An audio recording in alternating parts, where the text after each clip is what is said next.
接下来我们的英雄飞机就要闪亮登场了。同学们，在接下来的小节中啊，我们学习的重点是学习一下 Pygame 提供的键盘模块。我们通过键盘模块提供的一个方法来捕获到用户的按键，通过用户按键来移动一下英雄的飞机。但是呢，在移动英雄飞机之前，同学们，我们是不是应该先把英雄的飞机绘制到屏幕上，对吧？所以呢，在这一小节啊，我们先来共同分析一下英雄的需求和子弹的需求。通过需求分析，我们来明确一下英雄类和子弹类的设计。好，目的明确之后，大家来看，在游戏启动之后，英雄是出现在屏幕的水平中间位置。什么叫水平中间位置呢？同学们看一下下面这张示意图，也就是游戏开始之后啊，英雄的飞机刚好是在屏幕的正中间位置，这个就叫做水平中间位置。然后呢，距离底部有120个像素。同学们，英雄飞机的底部啊，要距离屏幕的底部120个像素。这个就是英雄飞机的初始位置。那现在老师问大家，同学们要设置初始位置，我们可以利用哪一个方法？非常好，要设置初始位置，我们可以利用初始化方法，对吧？这个是第一个需求。那接下来看第二个需求，大家看，每隔 0.5 秒发射一次子弹。同学们，要想每隔一段时间去执行一个方法，我们可以利用 Pygame 提供的哪一个特性？非常好，我们可以利用 Pygame 提供的定时器这个特性，对吧？每隔 0.5 秒让英雄的飞机执行一次发射子弹这个动作。定时器功能我们之前已经学习过喽。那再来看第三个需求，大家看，英雄的飞机默认不会移动，需要用户通过左右方向键来控制英雄在水平方向上移动。同学们，要通过左右方向键，是不是就是我们接下来要学习的重点？学习一下怎么样利用 Pygame 提供的键盘模块来获取到用户按键，对吧？同时呢，注意英雄默认不会移动。同学们，不会移动意味着什么呀？非常好，不会移动就意味着英雄的初始速度应该为0，只有用户摁下方向键之后，英雄才会在水平方向上进行移动，对吧？那现在同学们回顾一下，之前我们封装的游戏精灵中，默认是按照什么样的方向来移动的？在游戏精灵中，默认是按照垂直方向来移动的，对吧？而我们的英雄飞机是需要按照水平方向来移动。同学们，既然英雄飞机移动的方向跟父类的移动方向不一样，我们应该怎么样啊？我们应该重写一下父类的 update 方法，并且不需要调用父类的方法，对吧？因为父类的方法完全不能满足子类的需求，子类就可以重写父类方法，并且根据自己特有的需求编写特有的代码。这个就是英雄的需求。好，接下来我们再看一下子弹的需求。大家看，子弹从英雄的正上方发射出来，沿直线方向向上方飞行。同学们再看一下这张示意图，子弹是从英雄的正上方发射出来的，并且要沿着垂直方向向上方飞行。那现在老师问大家，同学们要向上方飞行，外值是减少还是变大？非常好，要向上方飞行，外值是在不断的减少，对吧？既然外值要不断的减少，同学们，我们是不是也可以考虑把子弹的速度设置为负值？一旦子弹的速度为负，是不是在每一次跟子弹的外值进行叠加时，就会产生一个向上方飞行的效果了？这个是子弹的速度。那接下来再看，当子弹飞出屏幕之后，需要从精灵组中删除。同学们，为什么需要从精灵组中删除啊？非常好，当子弹飞出屏幕之后，历史使命就完成了，所以我们需要及时的从精灵组中删除，这样可以释放出内存空间，对吧？这个就是子弹的需求。好，简单阅读了一下英雄的需求和子弹的需求之后，接下来我们看一下下面这张类图，来明确一下英雄类和子弹类的设计。同学们，经过我们刚刚的分析，大家已经知道英雄是要发射子弹的，所以我们需要在英雄类中定一个发射的方法，由发射的方法来发射子弹的精灵，对吧？同时，为了记录住发射的每一颗子弹，我们需要在英雄类中再定一个子弹的精灵组，由这个精灵组记录住所有发射出去的子弹。这个就是英雄类中我们需要增加的一个属性和一个方法。然后同学们回顾一下，在我们刚刚分析英雄的需求时，是不是可以利用初始化方法来指定一下英雄的图片，设置一下英雄的初始速度？因为英雄默认是静止不动的，所以我们需要把英雄的初始速度设置为0。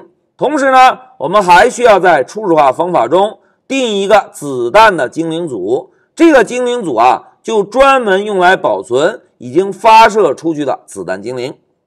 这个是初始化方法的改造。然后再看一下 update 方法。同学们，刚刚我们看到的需求中，英雄是按照水平方向上移动的，对吧？所以我们需要在 update 方法中控制英雄在水平方向上移动。同时呢，我们还需要保证英雄不能移出屏幕。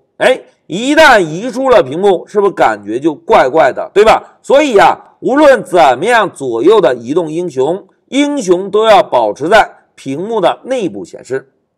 这个就是初始化方法和 update 方法的作用。同时，老师要强调一下发射子弹是英雄负责的，所以我们需要在英雄中增加一个发射子弹的方法。好，明确了英雄类的设计之后，我们再来看一下子弹类的设计。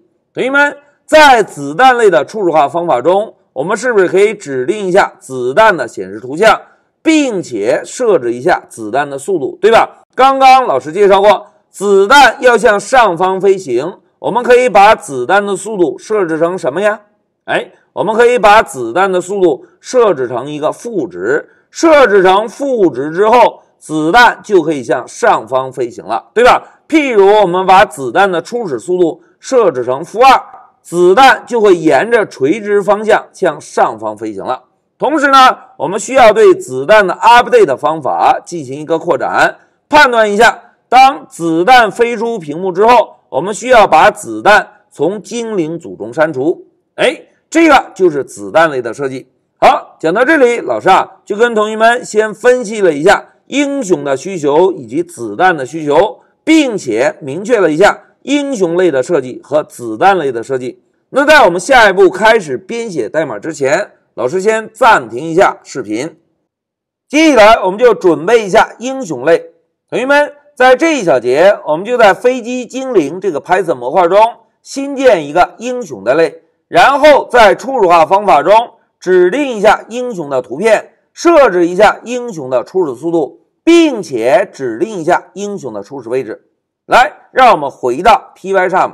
同学们，我们这一小节的重点是不是要准备一下英雄类，对吧？但是在我们开始动手编写英雄类有关的代码之前，老师先需要针对我们已经完成的敌机类做一个小小的调整。大家看，在我们之前完成的敌机类中，是不是使用 print 函数做了2个输出，对吧？而在接下来要开发英雄类，我们同样需要借助 print 函数在控制台输出一些信息。那么为了避免太多的 print 函数彼此干扰，在我们开发英雄类之前，老师先把敌机类中2个 print 函数做一个注释。大家看，老师先把 update 方法中 print 函数注释掉，然后呢，再把 delete 方法中 print 函数也注释掉。同时大家注意在 Python 中每一个方法中至少要有1行代码，对吧？所以注释了 print 函数之后，我们需要增加一个 pass 占位，这样呢可以保证代码的完整性。好，代码调整完成，老师就把代码向上方滚动，找到敌机精灵类，把敌机精灵做一个折叠。这样我们就可以把所有的注意力都集中到要开发的英雄类上。那现在老师就使用 class 关键字来定义一个英雄类，让英雄类继承自我们已经定义好的游戏精灵这个父类。好，类名准备完成，老师就在类名下方增加一个文档注释，写一下英雄精灵。好，文档注释增加完成，老师就使用 define 关键字来找到初始化方法。同学们，在初始化方法中，我们是不是要设置一下英雄的图像，设置一下英雄的初始速度以及初始位置，对吧？那现在老师就增加2个单行注释来明确一下初始化方法中要做的事情。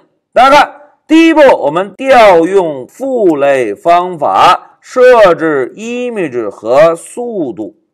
调用完父类方法，英雄精灵创建完成，我们再在初始化方法中设置英雄的初始位置。好，2个目的明确之后，老师就把光标放在92行。我们先使用 super 这个特殊的对象来调用一下父类的方法。在调用父类方法时，我们首先指定一下英雄显示的图像 mi1.png， 并且指定一下英雄的初始速度。同学们，英雄默认在屏幕上会发生移动吗？并不会移动，英雄必须要通过用户按键才能够在水平方向上移动，对吧？所以呢，我们就把英雄的初始速度设置为0。好，现在父类方法调用完成，我们就可以来考虑英雄的初始位置设置。来，同学们，再让我们回一下笔记，来看一下之前这张示意图。大家看，英雄飞机初始位置是在水平的屏幕中央位置，对吧？老师先画一条竖线，在屏幕的水平中间位置。同学们，再来回顾一下之前我们接触过的 rack 这个类。在 rack 类中为了方便我们设置精灵的位置，提供有非常多方便的属性。在这一小节，老师又隆重给大家介绍一个属性，叫做 center x。同学们看， center x 从字面上来看是 x 的中心点，对吧？所谓 x 的中心点就是用 x 的值加上宽度的一半。大家看 x 值加上宽度的一半，是不是刚好就是水平的中央位置，对吧？而我们要让英雄在屏幕的中央位置，只需要设置一下英雄的 center x 等于屏幕的 center x， 这样呢，英雄就会出现在屏幕中央了。同时大家再回顾一下，英雄的底部是不是要距离屏幕底部有120个像素，对吧？所以呢，我们就可以用屏幕的底部减去120。大家看，向上方移动应该做减法，对吧？减去120就是英雄在垂直方向的位置。好，明确了 center x 以及 bottom 属性之后，接下来我们就回到 Pycharm， 利用这2个属性来设置一下英雄的初始位置。来，让我们回到 Pycharm。 同学们，老师首先使用 self 点找到 rack， 然后输入一下 center x， 我们要指定一下水平的中央位置。 center x 等于谁呢？就等于屏幕尺寸的 center x。 好，水平位置指定之后，老师再使用 self 点找到 rack。 现在我们要指定一下 bottom 这个属性，对吧？ bottom 属性应该是屏幕尺寸的 bottom 减去120。同学们注意要向上方移动应该做减法，对吧？这样呢，我们就指定了英雄的初始位置。那现在老师就把下方这个 path 占位做一个删除。同学们，在这一小节我们就定义了一个英雄类，并且在英雄的初始化方法中指定了一下英雄显示的图像，设置了一下英雄的初始速度。同时呢，利用 center x 这个属性和 bottom 属性设置了一下英雄的初始位置。那在下一步显示英雄之前，老师先暂停一下视频。接下来我们就使用刚刚准备好的英雄类来创建一个英雄的精灵，并且把英雄绘制在屏幕上。同学们，在这一小节我们演练的代码相信大家已经比较熟悉了。大家看，第一步，我们在创建精灵这个私有方法中，创建一个英雄的精灵和英雄的精灵组。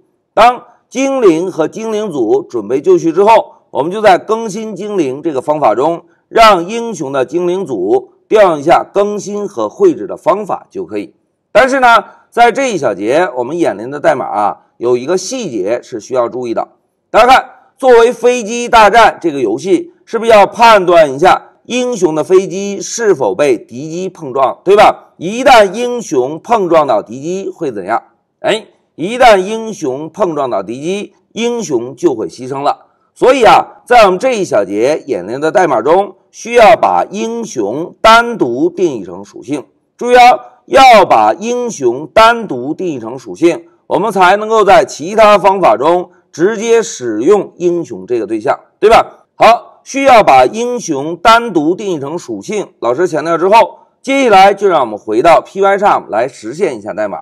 同学们，老师首先把文件切换到飞机大战的主程序，然后找到创建精灵的私有方法，在创建精灵这个私有方法内部，老师先增加一个单行注释，创建英雄的精灵和精灵组。好，目的明确之后，注意我们的精灵因为需要在其他方法中使用，所以呢，需要把精灵也定义成属性。因此，老师使用了一个 self 点来给英雄的属性命名。现在我们就使用刚刚准备好的英雄类来创建一个英雄的对象。好，英雄的精灵建立完成，我们再使用 self 点来建立一个英雄的精灵组。我们仍然使用 Pygame 的 Sprite 这个模块提供的 group 类建立精灵组。在建立精灵组的同时，我们就把刚刚建立的英雄对象传递到精灵组的内部。好，现在一个英雄的精灵，一个英雄的精灵组准备完成，我们是不是就可以来更新一下精灵组，对吧？那么老师就向下方滚动代码，找到更新精灵这个私有方法，在私有方法中，我们就让英雄的精灵组来调用一下 update 的方法，然后再让英雄的精灵组调用一下绘制的方法。同学们注意在调用 draw 方法时，我们必须要把屏幕的对象传递给这个方法，对吧？那现在老师就把 screen 对象传递给 draw 方法。好，代码改造完成，我们就来运行一下程序，看看英雄的精灵能不能出现在屏幕的中央位置。来 Shift F10 走，游戏启动了，大家看英雄的精灵高高兴兴的待在屏幕的中央位置，对吧？由于我们指定初始位置时，英雄的精灵距离屏幕底部是120个像素，所以英雄的飞机出现的位置在垂直方向靠下，水平方向是居中的位置。这个就是绘制英雄的动作。那现在老师关闭一下程序，同学们，在这一小节我们完成的代码是不是非常的简单，是吧？在创建精灵的私有方法中，我们创建了一个英雄的精灵，并且创建了一个英雄的精灵组。然后在更新精灵的方法中，我们让英雄的精灵组分别调用了一下更新和绘制的方法就可以。同时，老师要重点强调一下，同学们，我们在这一小节把英雄定义成了属性，对吧？因为在后续的代码演练中，我们要针对英雄这个对象进行碰撞检测，以及让英雄这个对象直接调用发射子弹的方法。好，代码演练到这里，老师先暂停一下视频。接下来我们就学习一下怎么样使用 Pygame 来捕获到用户按键。同学们，我们是不是只有知道用户按下了键盘中的哪一个方向键，才能够根据这个方向键来移动英雄的位置，对吧？所以在这一小节，我们先来学习一下 Pygame 中怎么样捕获到键盘的按键。同学们，在 Pygame 中针对键盘按键的捕获提供了两种方式。注意有两种方式。第一种方式就是我们已经学习过的便利事件列表。在循环体内部，我们判断一下事件的类型，看一看是否是 Pygame 定义的 key down 这个事件。同学们 ，key 是键的意思， down 是按下的意思。如果这个事件成立，就表示用户按下了某一个键。那如果我们希望知道用户具体按下了哪一个方向键呢？我们就可以在条件判断中再增加一个额外的条件。大家看，我们可以再判断一下 event 的 key， 来看一看用户是否按下了向右的方向键。如果这个条件成立，就说明用户按下了向右的方向键，那么我们就可以在条件下方让英雄的飞机向右移动了。这个就是 Pygame 提供的第一种方式，在事件循环中来判断一下事件类型。那么第二种方式呢？大家看 Pygame 专门针对键盘按键提供了一个键盘的模块，在键盘模块中提供有一个 get press 的方法。get press 是不是获取到用户按键，对吧？这个方法呢会返回一个所有按键的元组，注意是所有按键的元组。我们通过 Pygame 提供的键盘常量就可以获取到对应的元组中某一个键是否按下。同学们看，如果这个键被按下，那么元组中的值对应的数值就是1，如果没有按下，那么对应的数值就是0。这个就是 Pygame 提供的第二种方式。有同学在思考，老师为什么要有两种方式呢？这两种方式之间有什么样的差异呢？同学们，在这一小节我们就用代码的方式，分别针对这两种方式编写一下代码，通过代码来验证一下这两种方式捕获键盘按键到底有什么样的差异。好，现在让我们回到 Pycharm。同学们，老师首先找到之前已经准备好的 event handle 这个事件监听方法，在监听方法中，老师把光标放在条件判断的下方，摁下回车。在这里老师再增加一个 elif， 我们来判断一下 event type， 看看是否是 Pygame 定义的 key down 这个事件。如果用户按下了键，那么我们再增加一个额外的条件，判断一下是否是我们希望的某一个方向键。大家看，老师写下 Pygame 点，如果要找到方向键的常量，我们先输入一个大写的 key， 再输入一个下划线。输入之后，大家看有个 key right， 是不是向右的方向，对吧？那现在老师就选中 key right， 然后增加一个重要的冒号。好，现在条件写完，老师就在条件的下方使用 print 函数做一个输出，向右移动点。条件写完，同学们，在我们运行程序之前老师先要把敌机出场这个输出做一个注释，否则会干扰到我们观察控制台的输出。来，老师先注释一下59行代码。现在我们运行一下程序，看看在按下向右的方向键时print 这行代码能不能输出。来 Shift F10 走，游戏启动了，对吧？现在老师摁一下向右的键，大家看控制台输出了向右移动，我们再摁一下，又出来一个向右移动，对吧？那现在同学们注意老师摁下向右的键不放，摁住不放，但是同学们观察一下控制台怎么样？控制台只输出了一个向右移动，有输出多个向右移动吗？并没有。这个就是在事件循环中来判断用户按键得到的结果。一句话讲，用户按下按键，事件被触发，但是如果想下一次触发这个事件，用户必须怎么样？用户必须要抬起手指再次按下，那么在事件循环中才能够监听到这个事件，对吧？这个就是使用事件监听来捕获键盘的方式。那现在老师把这两行代码注释一下。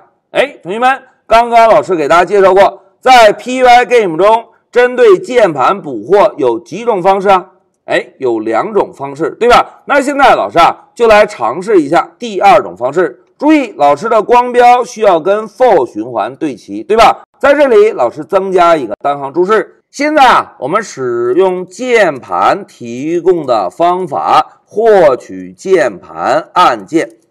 要使用键盘模块提供的方法，老师就先输入一个 Pygame 点，找到 key 这个模块，然后敲一个点，找到 get pressed 这个方法。哎，同学们，刚刚老师给大家介绍过 get pressed 会返回一个什么？哎，非常好，会返回一个按键元组，对吧？既然是一个元组，我们呢就可以定一个变量来接收一下方法的返回值。哎，现在老师给变量起个名字，叫做 keyPressed。哎，变量名起完，同学们现在已经有了一个元组喽。那么有了这个元组之后，我们应该怎样使用呢？哎，大家看，我们可以判断元组中对应的按键索引值。哎，一旦为1，就表示对应的键被按下了。那现在老师编写一下代码，大家看，要想判断，我们就增加一个 if， 判断谁呢？哎，判断 keyPressed 这个元组，判断元组对应的索引，我们就增加一个中括号。那现在假设我们要判断用户是否按下了向右的方向键，那么老师就敲一个 pygame 点，然后输入一个大写的 key， 我们再找到 keyRet。好，条件写完，老师就在条件语句下方使用 print 函数做个输出，向右移动点点点。哎，代码改造完成，我们再来运行一下程序，看看这一次向右的方向键能不能捕获到，同时对比一下跟我们刚刚使用事件监听有什么样的区别。来，现在老师 Shift F10 走，哎，游戏启动了。现在老师摁下向右的方向键，哎，大家发现没有？控制台一下输出了很多个向右移动，对吧？现在老师如果摁下向右的方向键不动呢？大家注意看，走，哎，大家看。控制台不停的在输出向右的方向键，注意老师并没有抬起键盘。哎，现在老师抬一下键盘，大家看控制台的输出也停止了，对吧？哎，通过这个对比，同学们发现没有？使用键盘模块捕获按键有一个什么特点啊？哎，使用键盘模块捕获按键，用户可以按下某一个键不放。哎，按下某一个键不放。是不是就意味着我们可以按下某一个方向，让英雄的飞机持续的向右移动，对吧？哎，这个就是使用键盘模块的好处。那现在老师问大家，同学们，在我们开发时，如果要控制英雄的移动，应该使用事件监听这种方式，还是使用键盘模块这种方式？哎，显然应该使用键盘模块这种方式，对吧？因为这种方式会让英雄的飞机移动起来更加的灵活。好，现在让我们回一下笔记。同学们，在这一小节，老师就给大家介绍了一下 Pygame 中捕获键盘按键的两种方式。第一种方式呢，我们可以在事件监听中判断一下事件类型，看一看是否是键盘按下的事件。如果是，我们可以再增加一个额外的条件，看一看是否是按下了某一个键，对吧？这个是第一种方式，但是第一种方式有一个缺点就是用户必须要把手指从键盘离开才算一次按键事件，对吧？这种方式呢，会大大的影响游戏的操作灵活度。而第二种方式使用键盘模块，我们可以直接针对返回的按键元组传入一个键盘常量，通过键盘常量我们就可以知道某一个键是否被按下了，对吧？同时大家注意，使用键盘模块这种方式，用户可以按下某一个方向键始终不放，但是键盘模块会怎样？哎，键盘模块会始终捕获到用户按下的方向键，这样呢就可以让英雄的飞机按照某一个方向持续的移动了。哎，这个就是键盘模块的好处。通过代码的对比，同学们在接下来的开发中，我们是不是显然应该使用键盘模块来控制一下英雄的移动？好，演练到这里，老师先暂停一下视频。接下来我们就利用左右方向键来控制一下英雄的飞机在屏幕水平方向上进行移动。哎，同学们，我们这一小节要完成的代码一共分为两个步骤。大家看，第一步，我们在英雄的类中重写一下 update 的方法，在 update 的方法中，我们让英雄的速度跟英雄的 x 值进行叠加。哎，同学们，英雄是在水平方向上进行运动的，对吧？所以我们就使用速度跟英雄的 x 值进行叠加。在这里老师问大家，同学们在重写英雄的 update 方法时，需要调用父类的方法吗？并不需要，因为游戏精灵这个父类中 update 方法只是实现了一下单纯的垂直运动，对吧？而英雄这个子类是需要在水平方向上运动的，所以呢，我们在 update 方法中可以根据英雄特有的需求，针对英雄的 x 值来叠加一下英雄的速度就可以。这个就是英雄的 update 方法。当 update 方法准备就绪，我们就要回到主程序，找到事件监听方法。在事件监听方法中，我们来监听一下用户是否按下了左右方向键，然后根据用户的选择来设置一下英雄的速度。同学们看，如果用户选择向右，按下了向右方向键，我们就把速度设置为2。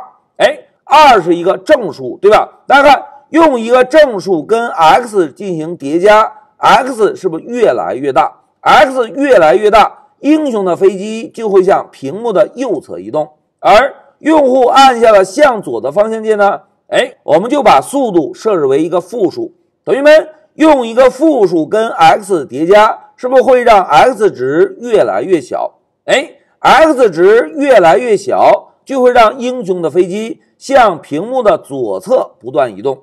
同时要注意如果用户按下的键既不是左方向键，也不是右方向键，那么我们就需要把英雄的速度设置为0。设置为0之后，再跟 x 进行叠加，同学们，英雄的位置还能够发生变化吗？就不会了，对吧？这个就是我们在这一小节要完成的代码。先准备一下 update 的方法，再监听一下左右方向键。好，目的明确之后，就让我们回到 Pycharm。同学们，老师首先找到为主程序提供工具的飞机精灵这个模块，然后在英雄类中，我们使用 define 关键字来重写一下 update 方法。同学们，按照我们刚刚的分析，英雄是需要在水平方向上移动的，对吧？那老师呢，先写一个注释，英雄在水平方向移动。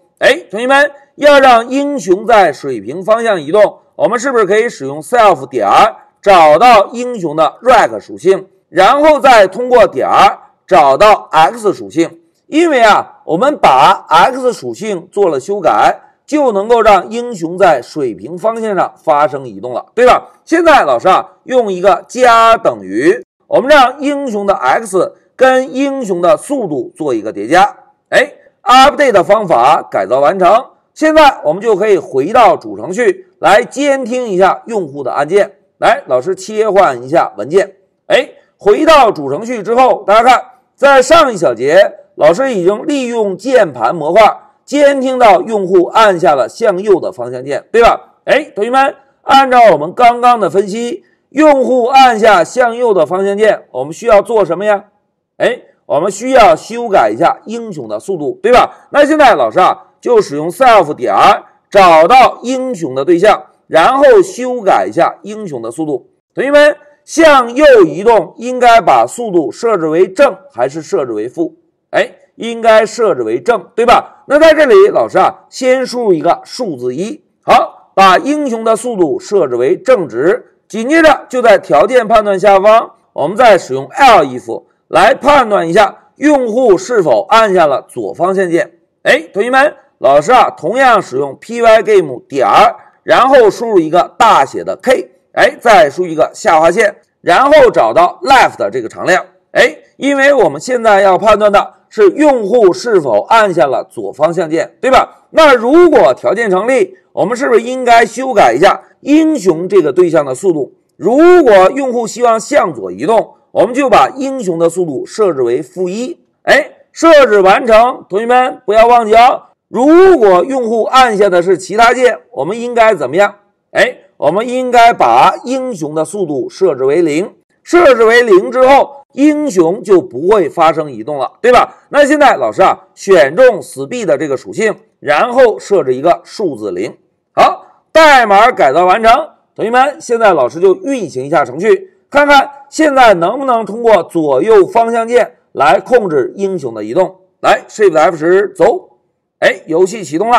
现在老师摁一下向左，同学们看，英雄的飞机已经移动了。那如果老师摁一下向右呢？英雄的飞机同样能够向右移动，对吧？来，我们再玩耍一下，向左、向右，英雄的飞机能够左右摇摆了。但是同学们感觉一下，现在英雄的移动速度貌似有些迟钝，对吧？移动的并不是那么快。那怎么样能够让英雄移动的快一点呢？我们只需要把英雄的速度从数字1改成数字2就可以。来，让我们尝试一下。现在老师把数字1改成数字2，把数字-1改成数字-2。来，我们再运行程序体会一下。现在 Shift F10 走，游戏启动了。现在老师先摁向右，同学们看，英雄的飞机果然灵活了很多，对吧？右右右，左左左。同学们，在这一小节我们就实现了一下利用左右方向键的监听控制英雄的飞机在屏幕上左右移动，对吧？在这一小节关键的代码在于我们在英雄类的 update 方法中使用英雄的速度跟英雄的 x 值进行叠加。一旦叠加，我们就能够实现英雄在水平方向上移动了，对吧？那在这里老师再问大家，同学们，在英雄的 update 方法中需要调用父类的方法吗？并不需要，因为父类的方法完全不能满足子类的需要。在我们开发中，如果遇到这种情况，就可以重写子类方法，针对子类特有的需求编写特有的代码就可以。好，讲到这里，老师就暂停一下视频。接下来我们就用代码控制一下英雄的运动边界。同学们，我们现在已经可以通过左右方向键移动我们的英雄了，对吧？但是现在完成的代码，英雄在移动的时候是可以从屏幕的左侧或者屏幕的右侧移出屏幕的。真的是这样吗？来，让我们回到 Pycharm 确认一下。同学们，这个是我们上一小节完成的代码。现在老师就 Shift F10 启动一下游戏。游戏启动了，英雄登场了。现在注意看，英雄左左左左左，同学们，英雄跑哪儿去了？从屏幕的左侧移出了屏幕，对吧？同学们，飞机大战这个游戏是不是无数的敌机从上方冲下来，要撞毁我们的英雄，对吧？如果英雄移动到屏幕外侧，同学们，移动到外侧，敌机还能够撞到英雄吗？显然不能了，对吧？因此在这一小节我们就要用代码控制一下英雄的移动位置。英雄可以在屏幕内部水平左右移动，但是英雄能够移出屏幕吗？不允许英雄移动出屏幕。这个就是我们这一小节要实现的目标。好，明确了目标之后，现在老师问大家，同学们，要控制英雄的移动位置，应该从哪一个方法考虑入手？非常好。要想控制英雄的移动位置，我们可以从英雄类的 update 方法入手。大家看，在 update 方法中，我们是不是修改了英雄的水平位置？那么当英雄的水平位置发生变化之后，我们就可以在下方增加代码来判断一下英雄在水平方向上是否移出屏幕。同学们，一旦移出屏幕，我们可以怎么做我们再修改一下水平方向位置，让英雄重新回到屏幕内部就可以，对吧？那现在老师就增加一个注释，控制英雄不能离开屏幕。这个是我们这一小节要达成的目标。同学们，既然要判断英雄的水平位置，我们是不是可以使用 if 来判断一下？老师呢写一个 self 点找到英雄的位置，然后判断一下 x 的值。如果 x 的值小于0，同学们 x 小于0说明什么呀？x 小于0说明英雄从屏幕的左侧飞出了，对吧？这个时候我们就把英雄的 x 重新设置回0。同学们，如果重新设置回0，英雄还能够从左侧飞出屏幕吗？来，让我们运行验证一下。Shift F10走，哎，游戏启动了。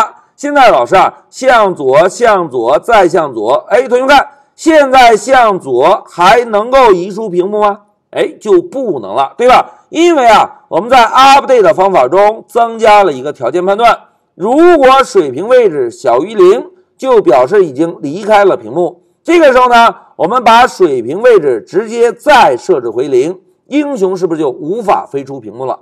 哎，同学们，左侧的控制轻松搞定。接下来我们是不是要控制一下英雄不能从屏幕右侧飞出去，对吧？那要控制右侧，我们就使用一个 elif 来判断一下 rect 的 right 属性。哎，老师刚写完 right， 有同学皱眉了，老师 right 属性是个啥属性啊？来，让我们回到笔记。同学们，在 rect 类中封装了一个 right 属性，也就是右侧的意思。这个 right 属性呢，可以方便我们在开发时针对右侧来指定精灵的位置。大家看 rect 属性本质上是等于 x 加上宽度。哎 ，x 加上宽度是不是表示精灵的右侧位置，对吧？而屏幕的最右侧在哪里？哎，屏幕的最右侧就在老师画的红线这里，对吧？如果精灵的右侧超出了这个范围，我们把右侧直接设置成屏幕的右侧，是不是就可以？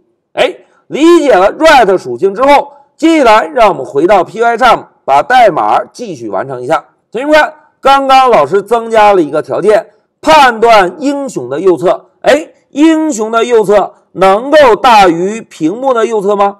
哎，显然不能，对吧？如果精灵的右侧超出了屏幕的右侧，我们就让精灵的右侧再一次设置回屏幕的右侧。哎，同学们看，如果超出右侧，就把它设置到屏幕的右侧，这样精灵是不是就无法从屏幕的右侧飞出窗口了？